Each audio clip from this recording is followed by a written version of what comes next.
winning a Giro d'Italia after stopping for more than a minute to plant a pine tree in the grass without toilet paper at hand is within the reach of only the chosen ones, like Maastricht Butterfly and already legendary ex-cyclist Tom Dumoulin.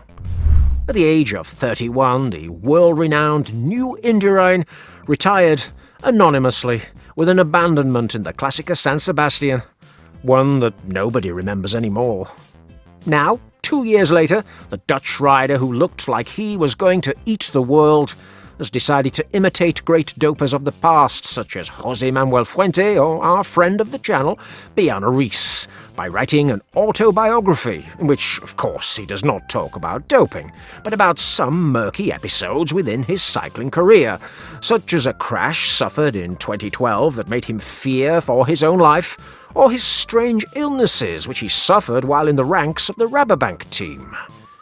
To this day, many wonder why Tom Dumoulin left professional cycling, and despite the mental complexities of this strange good man, we will attempt to make the best possible tribute to this sporting figure, as well as uncovering some of the reasons for his early retirement in anonymity. Dumoulin's career never really left the Netherlands, as throughout his 11 years as a professional, he'd only been with two structures, Rabobank and Shimano, the current DSM team.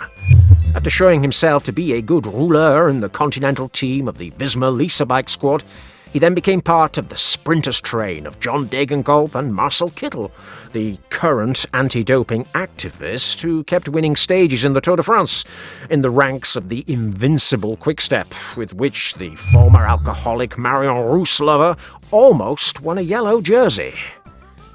In 2013, the rider in brown bib shorts met a new Austrian teammate, George Prudler, a simple gregario trotter with whom he shared certain characteristics.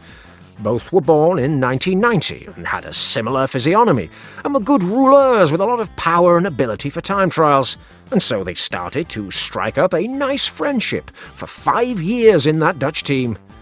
Occasionally they would win an odd time trial or an odd small isolated achievement, but neither of them really shone.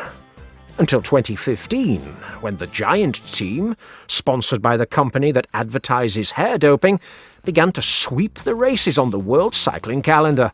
The Dutch had won many races in recent years, but that season, despite raising their arms for far fewer times, the stages chosen were totally different. Degenkolb made a historic double, winning Milano-San Remo and Paris-Roubaix in the same season. And our protagonist today underwent a mutation on the level of the best Laurent Jalabert. He became the best in the world against the clock and also gained new superpowers in the mountains that allowed him to climb with the best on the planet. Now this did not happen on just any old date, but rather at the Tour de Suisse, a prelude to the Tour de France. There, as he had done in the Basque Country, Dumoulin won the 2 time trials of that edition, and finished 3rd overall, behind a guy who only won in Switzerland in a very suspicious team, and also behind the alcoholic Welshman of marginal gains fame. Tom was all set to make a big splash in the Tour de France, but then a massive Dauphiné 2024-style crash on the 3rd stage sent him home after shining in the prologue.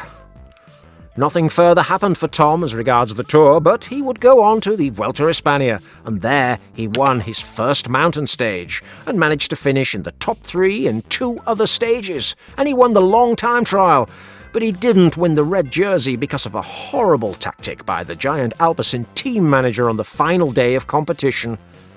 Nevertheless, Dumoulin had become a superstar. The first Dutchman since the days of pay-as-you-sleep friend Michael Bogart to have the status of a future cycling grand champion. From there, great successes in the ranks of the Sunweb team, for which he even signed the longest contract in cycling, earning more than €2 million per year for 4 seasons, in that strange team that did not accept riders from outside of Central Europe. He won 3 stages in the Tour de France, as well as 3 in the Giro d'Italia, the aforementioned Maglia Rosa after planting a pine tree, and another 2nd place in the Giro, stolen at gunpoint by a Landis-style act. And then there was a second place in the Tour de France and the World Time Trial Championships. It seemed that, yes, the new Indurain had arrived. But just then, his friend, George Prydler, fell into the hands of the police, casting their nets in Operation Aderlass. And the Austrian had to sing La Traviata in front of the tough Central European police.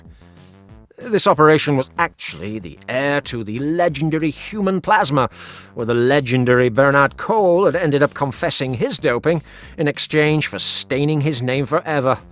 It had investigated many cyclists, especially I Am Cycling dopers like Stefan de Nijvel, Jarlinson Pantano, Alexander Plyushin, or the unknown without victories Permin Lang.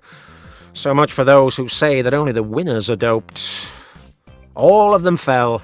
But the most interesting of all the cyclists called to testify before the judge was Georges Prydler. Not only for having won the Giro with Dumoulin, he was also part of Thibaut Pinot's FDJ, which coincidentally began to decline at the same time as Dumoulin, just after the arrest of this fresh-faced Austrian boy. Before the trial, Prydler said he had doped just after leaving Sunweb in 2018 in a French team, and thus he saved the 2017 Giro conquered by his leader who gave off a stinking odour in the Dolomites. The latter reacted on Twitter with a statement where he said that he had not doped and that his close friend George had disappointed him a lot, and he had noticed how Prydler was changing, as if now, by doping, your personality changed from Teletubby to Sylvester Stallone in Rambo. Oh, by the way, if you like movies and want to participate in a raffle for a Van Rysel bicycle, you could subscribe to our new channel about movies, whose link you have in the description. Don't miss it if you want to fly just like our friends from Decathlon. Now, Prydler went so far as to state that his friend Tom was unable to attend a training camp at altitude prior to the 2017 Giro.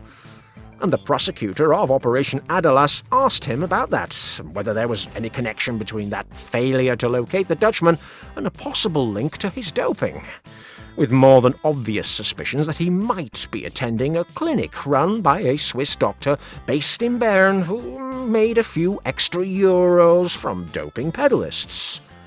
And when this bombshell hit the press, Dumoulin stopped performing in professional cycling. There were crashes and strange injuries and running away from the team for which he'd renewed happily for so many years. He signed for Rabobank, a masterful move to save his career while still earning huge amounts of money. But it still all depended on Prydler and what he could say and what he would say. But the Austrian kept quiet, just as Disneylandis did in 2006 or 2007, before begging for work from low-cost Lance. The Omerta had prevailed again, and so Tom Dumoulin returned to racing. He wasn't back to his old self, but still he was operating at a very good level. Although in his biography he says that during the COVID-19 pandemic he only shit snot and blood, unlike his times in the pink jersey, Kakitas Dumoulin shone in the Tour de France, helping another of the accused in the Aderlass operation, Primoz Roglic. That was until the Slovenian lost the Tour to his compatriot Poggi in a time trial where Tom himself had set the best time before the arrival of Dracula Gianetti's young disciple.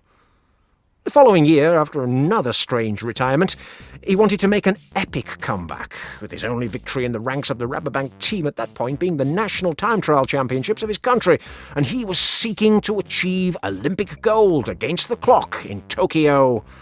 He didn't make it. Roglic again crossed his path and robbed him of his long-awaited golden dream.